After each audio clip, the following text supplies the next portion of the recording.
श्री राम जय जय राम, श्री राम जय जय राम। ओम श्री गणेशाय नमः, श्री गुरुवे नमः, ओम श्री सीतारामचंद्राभ्यां नमः, ओम उमा महेश्वराभ्यां नमः, ओम श्री एकादशी दक्षेश्वराम सरकार श्रीहंते नमः। अखंडमंडलाकारं व्याप्तं येन चराचरं तत्पदं दर्शितं येन तस्मै श्रीगुरुवे नमः। वक्रतुंड महाकाय सूर्यकोटि समप्रभा निर्विघ्नं कुरु मे देव सर्वकार्येषु सर्वदा। भवानी शंकरो वंदे श्रद्धा विश्वास रूपिणो याभ्यां विना न पश्यन्ति सिद्धा स्वान्तस्तमीश्वरम्। शिवेति द्वयाक्षरं नाम व्याहरिष्यन्ति जनाः तेषां स्वर्गस्य मोक्षस्य भविष्यति न चान्यथा। नमस्ते नीलकंठाय वेदसे परमात्मने विश्वाय विश्वबीजाय जगदानंद हेतवे नारायणं नमस्कृत्य नरं चैव नरोत्तमं देवीं सरस्वतीं व्यासं ततो जयमुदीरयेत्। नमो देव्यै महादेव्यै शिवायै सत्यं नमः। नमः प्रकृत्यै भद्रायै नीता प्रणताय स्मृताम्। गाइए गणपति जगबंदन शंकर सुवन भवानी के नंदन।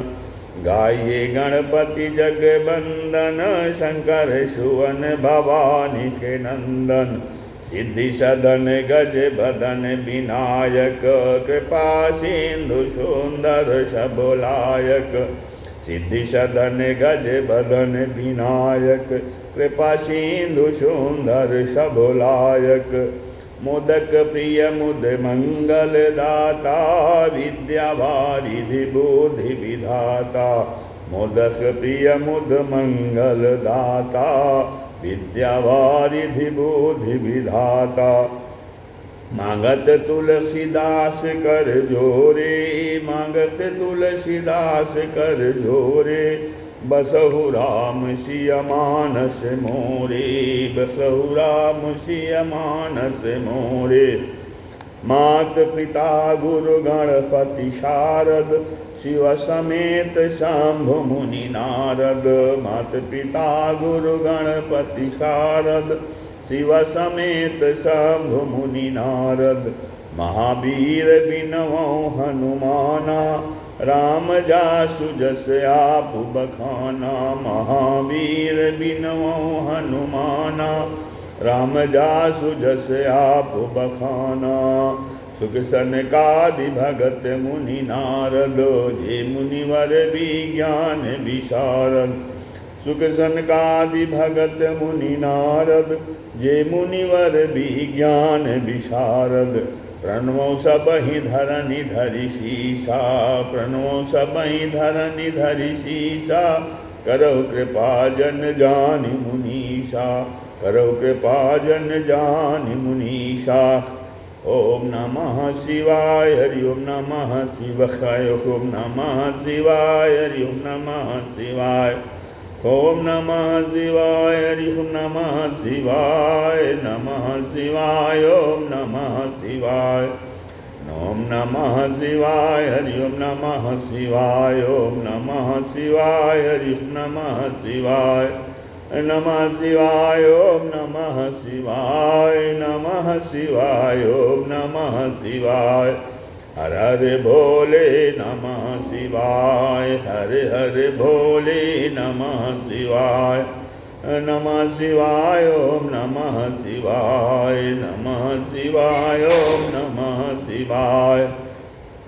श्री शंकर भगवान की जय, श्री सीताराम जी की जय, श्री हनुमान जी महाराज एकादश मुखी हनुमान जी महाराज की जय, व्यास जी महाराज की जय, श्री शिव महापुराण की जय, सनातन धर्म की जय, इष्ट देवता की जय, स्थान देवता की जय, कुल देवता की जय, नगर देवता की जय, सब संत भक्तन की जय। जय जय भोलेनाथ हर हर महादेव। जय जय श्री गिरिजा रमण, जय जय भूत किशोर। जय जय श्री गिरिजा रमण, जय जय भूत किशोर। जय भक्तन दरवास प्रभु, जय गणपति हित चोर। जय भक्तन सर्वस्व प्रभु, जय गणपति चित चोर। श्री राम जय राम जय जय राम, श्री राम जय राम जय जय राम। सत्संग क्रम में आज शिव महापुराण से कैलाश संहिता का वर्णन चल रहा है, जिसमें आज जो है एकादशा के विषय बता रहे हैं।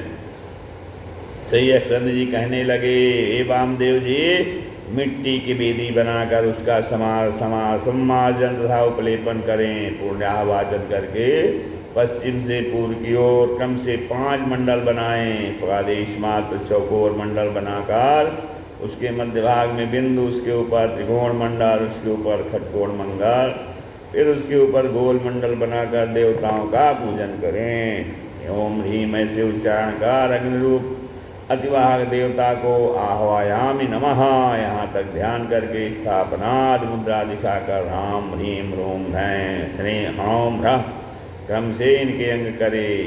पास अंकुश धारे, चंद्रकांत मणि के समान कांति, लाल वस्त्र धारण कर, कमलवत हाथ और चरणों से शोभित, चंद्रमा के समान मुख, कौधनी, मनोहर मुकुट, पीन ऊंचे पयोधार, पतली कमर, शब्दायमान चरण वाली का ध्यान करे। यदि कहा जाए कि साक्षात शिव ही क्यों नहीं अनुग्रह करते, इनको क्यों बनाया, इसका उत्तर है शक्त्यात्मक मूर्ति रहित अनुग्रह से ही क्या हो सकता है, जबकि महेश्वर के ऐश्वर के समान शक्ति आत्मिक मूर्ति से सब सिद्ध हो सकता है। यह 5 मूर्ति शिव के ऊपर अनुग्रह करने वाली शिवा ने कल्पना की है। ये सब कार्य करने वाली दिव्य अनुग्रह में तत्पर हैं। उन सब का ध्यान करके इन 5 देवताओं के चरणों में शंख के जल से पाद्य दे, हाथ में आचमन, सिर पर अर्घ दे करके शंख के जल से स्नान कराए। दिव्य लाल वस्त्र, दुपट्टा, मुकुट आभरण अर्पण करे। सुवासित चंदन, अक्षत व फल, परम सुगंधित धूप बत्ती समर्पयामि कहकर अर्पण करे। अंत में नवा उच्चारण कर खीर, शहद, घृतबरा, केला, गुड़ पुआ सभी को केले के पत्ते पर रखकर ओम भूर्भुवः स्वाहा कहकर प्रोक्षणी करे। ओम ह्रीं स्वाहा, इसको वही जाया स्वाहा के साथ उच्चारण कर खीर और नैवेद्य दे। पानीयम नमः कह प्रेम से अर्पण करे। नैवेद्य को पूर्व भाग में रख दे, स्थल को शोध कर कुल्ले करके आचमन और रख दे। ताम्बूलम धूप दीपोचा प्रदक्षिण नमस्कृति विधाय प्रातः देता शिरस्संजलिमादधात। ताम्बूल धूप दीप प्रदक्षिणा और नमस्कार करे। यह सब करके प्रेम से सिर में अंजलि धर प्रणाम करे और कहे कि हे माताओं, शिव जी के पद को चाहने वाले सेहत पर कृपा करो। इस प्रकार सबकी प्रार्थना कर विदा कर दें। उनका प्रसाद लेकर कन्याओं को दे दें अथवा गौ या जल में डाल दें, उसे फेंके नहीं। पूजा के स्थान में ये पारण साध्य करे। यदि का देखो दिष्टाद नहीं होता, पारण साध्य करने वालों को स्नान करके प्राणायाम कर यज्ञोपवीत धारण का संकल्प में तिथि नाम लेकर कहे कि मैं पारण साध्य करता हूँ। अपने उत्तर में ब्राह्मणों को कुछ देकर जल का स्पर्श कर स्नान करे। फिर शिव भक्त ब्राह्मणों को बुलाकर विश्व देवा के निमित्त निमंत्रण देकर शरण धोकर पूर्व दिशा की तरफ मुखकर गंधादि से पूज कर बिठावे। गोबर से लीप कर उस पर कुशा रखकर पिंडदान का संकल्प करे। ये तीनों मंडलों की पूजा करके अपने आत्मा और परमात्मा के पिंडों को चतुर्थंत पद उच्चारण करे। आत्मने इदम पिंडम ददामी, पिंडों पर भी से कुशों से जल देकर दक्षिणा नमस्कार करे। ब्राह्मणों को दक्षिणा दे। उसी दिन नारायण बलि करे। विष्णु की पूजा कर पायस अन्न निवेदन करे। शेष पाठी 12 ब्राह्मणों को बुलाकर गंध अक्षत से पूजा कर उपाना और शत देकर उनको संतुष्ट करे। पृथ्वी पूर्व की ओर कुशा का व्यवहार कर कुशा बिछाकर ओम भू स्वाहा भुआ स्वाहा ओम स्वाहा स्वाहा कहकर पायस अन्न की बलि दे। 12वें दिन उठकर प्रातः काल कृत्य और अग्निहोत्र करके शिव के भक्त यति ब्राह्मण शिव के प्यारों को निमंत्रण देकर स्नानाद से पित्त कर प्राणायाम कर स्वादिष्ट अन्न भोजन को पूजन कर बिठावें। कुशों को छूकर मैं तुम्हारी पूजा करता हूँ, आप हमारे गुरु हैं, चरण धोकर मौन हो आचमन करे। फिर भक्त से शोभित उन ब्राह्मणों को सदाशिव इदमासनम कह करके आसन दे। ओम सदाशिव मावाहयामि नमः। इस प्रकार अपना अपना नाम उच्चारण कर पाद्य आचमन अर्ध वस्त्र देकर सुगंधित पुष्पों से ओंकार पूर्वक नाम में चतुर्थी भक्त लगाकर धूप दीप देकर संपूर्ण आराधना करे। संपूर्ण मस्तु ऐसा कहकर फिर पात्र और केले के पत्तों पर शुद्ध अन्न, खीर, पुए, सूप, व्यंजन, अनेक मिठाइयाँ, साग, पूरी, कचौड़ी परोसे, कदली, नारियल का गोला रखकर सब सामग्री पर जल छिड़क कर वैष्णव हव्यम यह कहता हुआ रक्षस्व कहकर रात से स्पर्श करा करके उठे और जल दे करके ब्राह्मणों से कहे कि आप सदाशिवाद के रूप हो, मुझे आशीर्वाद दो। ये देवा दिव्य एकादश रथ इस पंथ को बोलकर चावल छोड़ दे, फिर उठकर नमस्कार करे और सर्वत्र अमृतमस्तु अर्थात सब और अमृत हो ऐसा कहे और ब्राह्मणों को प्रसन्न कर गणानान्वा से आरम्भ कर अग्नि मीरे पुरोहितम का रुद्र चमकाध्याय नमस्ते रुद्रे अथवा अग्न्या विष्णु सजोसे से 11 अनुवाक अथवा पाणिरुद्र से सारी 4 शब्द पंचब्रह्म के मंत्र पढ़े, फिर ब्राह्मण भोजन करें, फिर शिव के मंत्रों से ही उनको हाथ मुँह धोने को जल देकर आचमनादि करने के पश्चात कर्पूरात से मुख सुगंधित कर पादुका और छाता, पंखा, कुर्सी, बाँस की छड़ी देकर प्रदक्षिणा कर नमस्कार कर संतुष्ट करी। अब आशीर्वाद देकर उनसे कहे कि माँ शिवादि प्रसन्न हो, यथेच्छे गमन करो और द्वार तक उनके साथ जाए। तब ब्राह्मण कहें जाओ जाओ। जब द्वारे तक बैठे हुए अतिथि ब्राह्मण 3 और नाथों के सहित भोजन कराम। इस प्रकार प्रतिवर्ष गुरु का आराधन करता हुआ यहाँ अनेक भोग भोग अंत में शिवलोक को प्राप्त होता है। दिल से लिखी बातें दिल को छू जाती हैं, दिल से लिखी बातें दिल को छू जाती हैं। कुछ लोग मिलकर बदल जाती हैं, कुछ लोग मिलकर बदल जाती हैं और कुछ लोगों से मिलकर जिंदगी बदल जाती है और कुछ लोगों से मिलकर जिंदगी बदल जाती है। श्री राम जय राम जय जय राम, श्री राम जय राम जय जय राम, श्री राम जय राम। अब वेदादि 14 विद्या वायु संहिता के पूर्व खंड में है। वेदादि 14 विद्या व पुराणाविर्भाव वर्णन। श्लोकर्पूर गौरम करुणावतारम संसार सारम भुजगेन्द्रहारम सदा वसंतं हृदयारविंदे भवं भवानी सहितं नमामि। सत्यवती पुत्र व्यास जी के परम तेजस्वी शिष्य कथा वक्ता कवि और वक्ता श्री सूत जी जब ऋषियों की सभा में पधारे तो ऋषियों ने अर्घ्यपाद्य पुष्पगंधा से उनका पूजन किया। स्वागत सत्कार के उपरांत कहने लगे, हे सूत जी महाराज, आपने सभी शास्त्रों कथाओं का श्री व्यास जी से अध्ययन किया है। अब आप जगत कल्याण और हमारे हितार्थ वेदांत का सार सर्वस्व पुराण हमें सुनाइए। सूत जी कहने लगे, हे ऋषियों, पहले आप पुराणों की उत्पत्ति सुनिए। 4 वेद, उनके भाग, शिक्षा, कल्प, व्याकरण आदि अंग, मीमांसा, न्याय, पुराण और धर्मशास्त्र, ये 14 विद्याएं हैं। आयुर्वेद, धनुर्वेद और गंधर्वेद साथ ही 18 विद्याएं हैं। इन विद्याओं के आदिकर्ता साक्षात शिव ही हैं। शिव जी ने जगत की उत्पत्ति करने को सनातन पुत्र ब्रह्मा जी की रचना की। शिव ने ये विद्याएं पहले ब्रह्मा जी को जगत की उत्पत्ति करने को सनातन पुत्र ब्रह्मा जी की रचना की। शिव जी ने ये विद्याएं पहले ब्रह्मा जी को दी। पालन करने की शक्ति विष्णु को दी। ब्रह्मा जी ने विद्याओं के प्रभाव से प्रजा उत्पन्न करने से पहले शास्त्रों के बीच में पुराणों को प्रकाशित किया। इसके उपरांत उनके मुख से वेद निर्गत हुए। तदंतर सभी शास्त्रों को निर्मित किया। जब पृथ्वी पर प्रजा इनके विस्तार कथन करने में समर्थ नहीं हुई तब उन विद्याओं को संक्षेप में करने के निमित्त विश्वेश्वर की आज्ञा से विष्णु भगवान पृथ्वी पर अवतार लेकर व्यास नाम से विख्यात हुए। वे मुनियों, प्रत्येक द्वापर में वेदों का विभाग होता है, पुराण निर्मित होते हैं। वेदों का विस्तार करने से लोक में उनका नाम वेद व्यास पड़ गया। पुराण की उत्पत्ति, प्रलय, वंश, मनवंतर कथा, वंशानुचरित जिसमें एवं उसे पुराण कहते हैं। पुराण 18 हैं। ब्रह्म पुराण, पद्म पुराण, विष्णु पुराण, शिव पुराण, भागवत पुराण, भविष्य पुराण, नारद पुराण, मार्कंडेय पुराण, अग्नि पुराण, ब्रह्म पुराण, लिंग पुराण, वाराह पुराण, स्कंद पुराण, वामन पुराण, कूर्म पुराण, मत्स्य पुराण, गरुण पुराण और ब्रह्मांड पुराण। शिव पुराण विवेचन। सूत जी कहने लगे, शिव पुराण में विश्वेश्वर, रुद्र, विनायक, उमा, मातृ संहिता, रुद्र एकादश, कैलाश सतरुद्र, कोटि रुद्र, सहस्र कोटि रुद्र, वायवी संहिता और धर्म संहिता, ये 12 संहिता इस पुराण में हैं।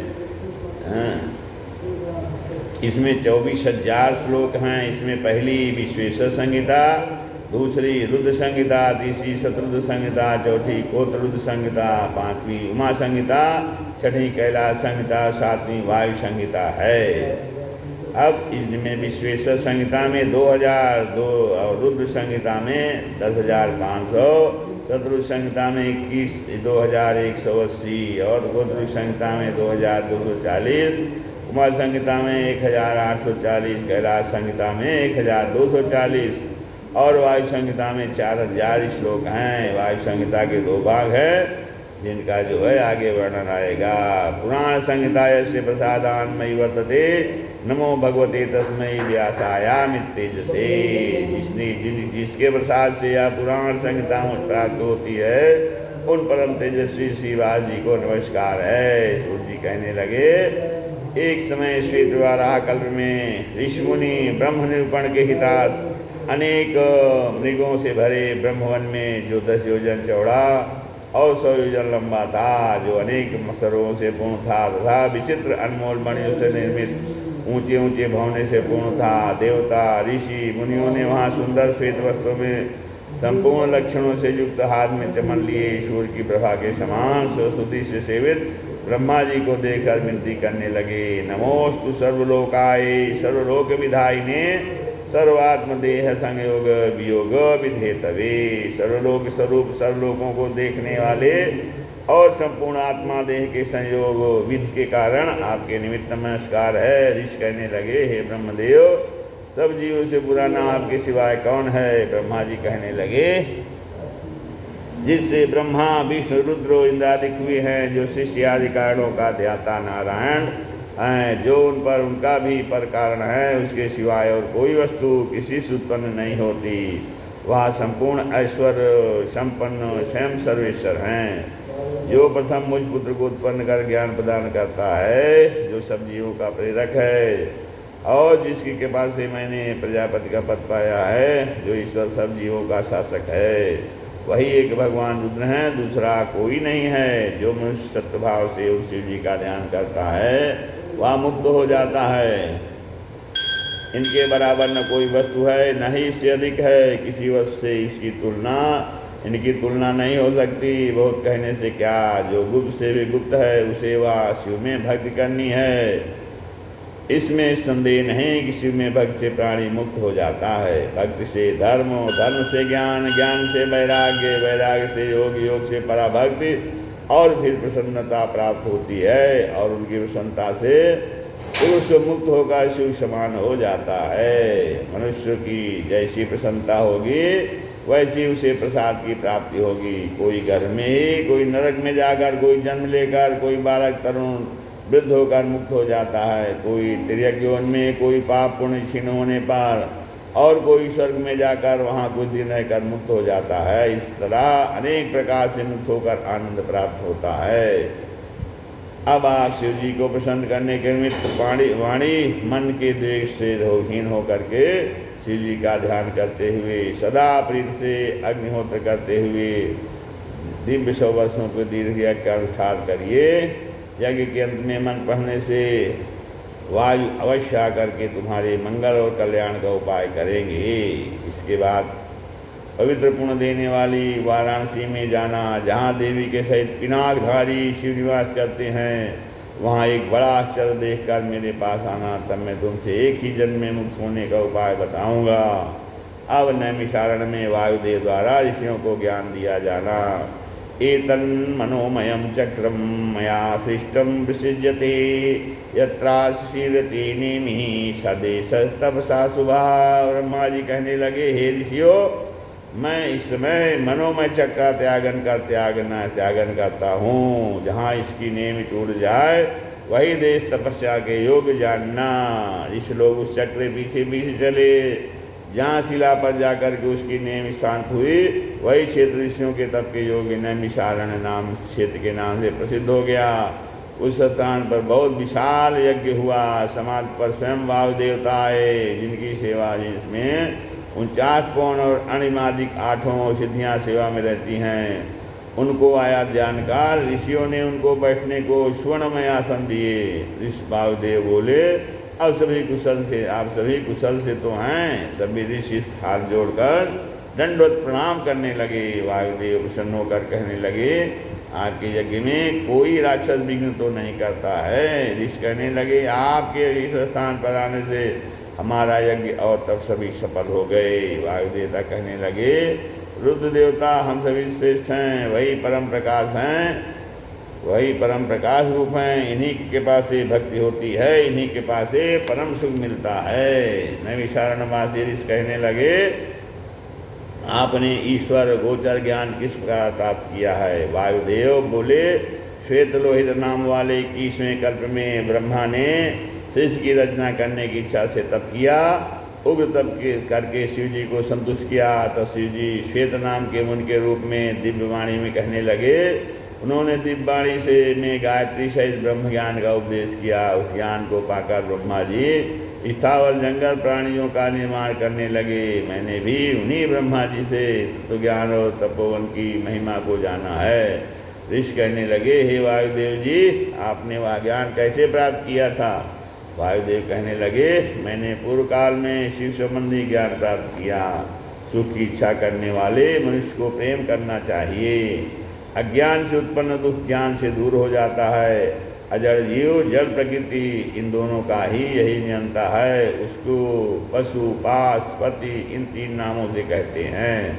अक्षर और क्षर तथा अक्षर अक्षर से परे इन्हीं तीनों को तत्व के जानने वाले कहते हैं। अक्षर का नाम पशु जीव है।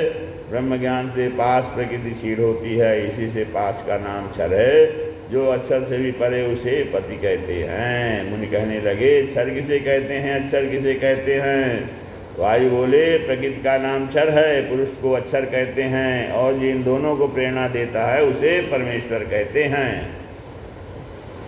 अब मुनि बोले, प्रकृति क्या है, पुरुष क्या है। वायु बोले, माया का नाम प्रकृति है, और जो माया से आवृत है उसे पुरुष कहते हैं। मन और कर्म से संबंध रहित शिव सबके प्रेरक और ईश्वर हैं। मुनि बोले, माया क्या है, और माया से ढककर क्या स्वरूप हो जाता है। मल क्या है, कहाँ से आया है। शिव तत्व क्या है, शिव कौन है। वायु बोले, माया शिव की शक्ति है। माया से ढका हुआ शिव स्वरूप जीव है। मल स्वरूप का आच्छादन है। तम स्वयं कल्पना किया हुआ है, और शुद्ध शिव स्वरूप तम रहित है। मुनि बोले, माया पुरुष को कैसे आवृत कर लेती है और किस प्रकार उसे निवृत्त होता है। वायु बोले, माया कर्म के अनुसार आवृत होती है, मल के क्षय होने से निवृत्त होता है। अब मूल बोले, कलादि क्या है, कर्म क्या है, और अंत क्या है, उसका फल और आश्रय क्या है। भोग किसके निमित्त हैं और क्या हैं, भोग की साधना क्या है, मल के क्षय होने का कारण क्या है, क्षीण मल पुरुष कैसा होता है। भाई बोले, रजुगुण से उत्पन्न विषयों के अभिलाष और विद्या का नाम राग है। काल देव शक्ति हैं, जो पुरुष भोगता है उसे कलादि कहा है। कर्म पुण्य और पापात्मक होता है, जिसका फल सुख और दुख होता है। अनादिमल से जो अविद्या का किया है, ज्ञान से अपनी आत्मा में माना जाता है। भोग कर्म नाश करने के वास्ते भोगी वस्तुओं को प्रकृति कहते हैं। चक्षुरादि इंद्रियाँ, बाह्य अंतःकरण मन इंद्रियों के द्वार और शरीर या भोग के साधन हैं। शिव की आराधना से तमोगुण का क्षय होता है, और जब मल क्षीण हुआ तो वह पुरुष शिव के समान हो जाता है। मुनि बोले, कलादि 5 तत्वों का पृथक कर्म क्या है। क्या आत्मा भोक्ता के नाम से प्रसिद्ध है। जो पुरुष पृथक है सो क्या आत्मा है, जिसे भोक्ता कहते हैं। वह अव्यक्त क्या आत्मा है, और किस आकार से भोक्ता है। मुक्ति में उसकी शरण क्या है, और शरीर क्या है। वायु कहने लगे, पुरुष के ज्ञान करने की शक्ति विद्या और व्यंजक कला है। काल उसका अवच्छेदक है, और देव शक्ति उसकी नियंता है। अव्यक्त का कारण सत्व रज तम 3 रूप से प्रादुर्भाव होता है। तत्वज्ञाता इसे प्रकृति कहते हैं। विमोहित आत्मा वाला पुरुष प्रकृति के सत्व रज तम गुणों को 3 प्रकार से भोगता है। वे तीनों गुण तिलों में तेल की तरह प्रकृति में रहते हैं। सुख का हेतु सात्विक, दुख का हेतु राजस, स्तंभ और मोह तामस कहे हैं। अब तन्मात्रा, शब्द, स्पर्श आदि 5 भूत, पंचक, 5 ज्ञानेन्द्रियाँ, 5 कर्मेंद्रियाँ, प्रधान, बुद्धि, अहंकार और मन, ये चारों समाज से अव्यक्त और विकारी होते हैं। उसके कारण दशा में प्राप्त होकर अव्यक्त कार्य दशा प्राप्त होकर प्रकट होता है। या शरीर घटादि के समान प्रत्यक्ष होता है। जैसे घटाधिकार मृत्तिका से भिन्न है, इसी कारण से अव्यक्त ही कार्यों का कारण है, उसका आधार और भोग्य है। इस बोले आत्मा की स्थिति कहाँ है? वायु बोले बुद्धि, इंद्रिय और शरीर से अवश्य अचल सर्वव्यापक पृथक है, वही आत्मा है। उसको हेतु जानना बड़ा कठिन है। सत्पुरुषों ने बुद्धि, इंद्रियाँ, शरीर में आत्मा नहीं मानी है। इंद्रियों में जैसे नेत्र रूप को ग्रहण करता है, स्पर्श को नहीं, जबकि आत्मा सभी को ग्रहण करता है अथवा इंद्रिय सन्निकर्ष से ग्रहण करता है, स्वतः नहीं। और देह जब तक है तभी तक ज्ञान है। आत्मा तो शरीर नाश होने पर भी रहती है और दूसरे शरीर में जाती है, फिर कर्म भोग किस प्रकार भोग सकता है? इस प्रकार बुद्धि आदि से भिन्न कर्म फल की भोक्ता आत्मा है, जो अंतर्यामी नाम से जाना जाता है। इसको योग अभ्यास से नहीं जाना जा सकता, नेत्रादि से कोई ग्रहण नहीं कर सकता। जिस प्रकार पानी देने से खेत में अंकुर निकल आता है, उसी प्रकार अज्ञान रूपी जल से भीगने के कारण देह से अंकुर के समान कर्म उत्पन्न होते हैं। यह देह अत्यंत दुख रूप, रोगी और अवश्य मृत्यु मुख में पतित होने वाला है। आगत्यागत्य शीर्णेषु शरीरेषु शरीरिणः अत्यंतवस्ति क्वापि न केनापि च लभ्यते।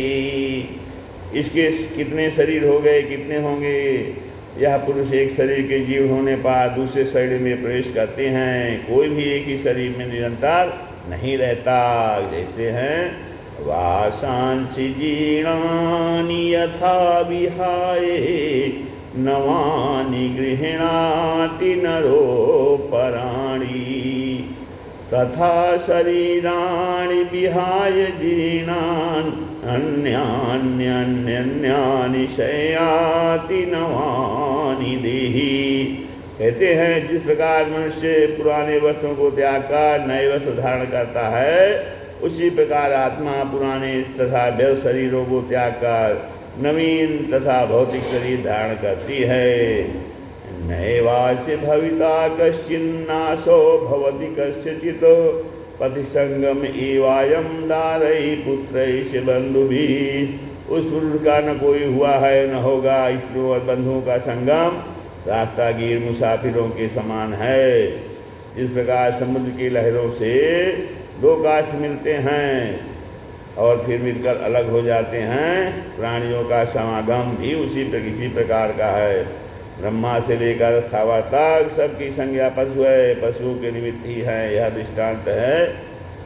यह प्राणी ज्ञान और दुख सुख का स्थान है। ईश्वर की प्रेरणा से स्वर्ग और नरक में जाता है। अब जगत में उसके समान और कोई अधिक नहीं है। उसका न कोई स्वामी है न अधिपति है, कार्य कारणों का वही स्वामी है। न कोई उसका उत्पन्न करने वाला है न उसका जन्म है। वह स्वयं कामना हीन दूसरों को काम देता है। संसार के प्राणी शंकर जी को इस प्रकार जान करके कर्मबंधन से छूट जाते हैं। अब परमेश्वर जो है कठिन साधना से ही कृपा करते हैं। परिश्रम करे कोई कितना भी, लेकिन कृपा के बिना काम बनता नहीं है। परिश्रम करे कोई कितना भी, लेकिन कृपा के बिना काम बनता नहीं है। निराशा निशा नष्ट होती न तब तक, निराशा निशा नष्ट होती न तब तक, दया भानु जब तक निकलता नहीं है। दया भानु जब तक निकलता नहीं है। परिश्रम करे कोई कितना भी, लेकिन कृपा के बिना काम बनता नहीं है। अमित वासनाएं अमित बार लेकर, अमित वासनाएं अमित बार लेकर अंतःकरण में उपद्रव मचाती, अंतःकरण में उपद्रव मचाती। तब फिर कृपा सिंधु श्री राम जी के अनुग्रह बिना मन संभलता नहीं है। तब फिर कृपा सिंधु श्री राम जी के अनुग्रह बिना मन संभलता नहीं है। परिश्रम करे कोई कितना भी लेकिन कृपा के बिना काम बनता नहीं है। मृगावारी जैसे असत इस जगत में, मृगावारी जैसे असत इस जगत में पुरुषार्थ पद पर बचना है मुश्किल, पुरुषार्थ पद पर बचना है मुश्किल। श्री हरि के सेवक जो छल छोड़ बनते, श्री हरि के सेवक जो छल छोड़ बनते उन्हें फिर से संसार छलता नहीं है, उन्हें फिर से संसार छलता नहीं है। सद्गुरु सुभाषिष पानी से पहले, सद्गुरु सुभाषिष पानी से पहले जलता नहीं ज्ञान दीपक भी घर में, जलता नहीं ज्ञान दीपक भी घर में। बहती न जब तक समर्पण की सरिता, बहती न जब तक समर्पण की सरिता अहंकार तब तक गलता नहीं है, अहंकार तब तक गलता नहीं है। परिश्रम करे कोई कितना भी लेकिन कृपा के बिना काम बनता नहीं है। राजेश्वरानंद आनंद अपना पाकर ही लगता ये जग जाल सपना, राजेश्वरानंद आनंद अपना पाकर ही लगता ये जग जाल सपना। तन बदले कितने भी पर प्रभु भजन बिन, तन बदले कितने भी पर प्रभु भजन बिन कभी जन का जीवन बदलता नहीं है, कभी जन का जीवन बदलता नहीं है। परिश्रम करे कोई कितना भी लेकिन कृपा के बिना काम बनता नहीं है। श्री राम जय राम जय जय राम था विसर्जन होते हैं सुनो वीर हनुमान। राम लखन सीता सहित हृदय करो विश्राम। सियावर रामचंद्र की जय। श्री एकादश मुखी दक्षिणेश्वर धाम सरकार हनुमान जी महाराज की जय। उमापति महादेव की जय। श्री राम जय जय राम।